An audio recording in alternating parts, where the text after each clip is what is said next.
Hi friends, ഇന്ന് Mathews terrace ഫാമിലിൻ്റെ ടെറസിലെ passion ഫ്രൂട്ടിൻ്റെ വിളവെടുക്കുകയാണ്. ഒരു വർഷം മുമ്പ് നട്ടതാണ് ഈ പാഷൻ ഫ്രൂട്ടിൻ്റെ ചെടിയെ.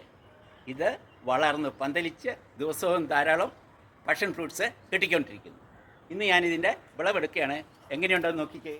ഇനിയും പഴുത്തുകൊണ്ടിരിക്കും. ഇങ്ങനെ മാല പോലെ ഇങ്ങനെ കിടക്കും. ഇതുകൊണ്ട് ധാരാളം ഗുണങ്ങളുണ്ട്. ഹൃദയാരോഗ്യത്തിന് വളരെ നല്ലതാണ്. ചർമ്മത്തിനും വളരെയധികം ഗുണം ചെയ്യും. അതുപോലെ വൈറ്റമിൻ സി ധാരാളം അടങ്ങിയിട്ടുണ്ട്. ഈ കാണുന്ന പാഷൻ ഫ്രൂട്ട് 2 തരമുണ്ട്. ഒന്ന് വയലറ്റ് കളറും മറ്റൊന്ന് മഞ്ഞ കളറുമാണ്. അപ്പോൾ ഇത്രയും ഗുണങ്ങളുള്ള ഈ പാഷൻ ഫ്രൂട്ടിൻ്റെ വീഡിയോ നിങ്ങൾക്ക് ഇഷ്ടമായെങ്കിൽ ലൈക്ക് ചെയ്യുക, കമൻറ്റ് ചെയ്യുക, ഷെയർ ചെയ്യുക. സബ്സ്ക്രൈബ് ചെയ്തിട്ടില്ലെങ്കിൽ സബ്സ്ക്രൈബ് ചെയ്യുകയും ചെയ്യുക. നന്ദി, നമസ്കാരം.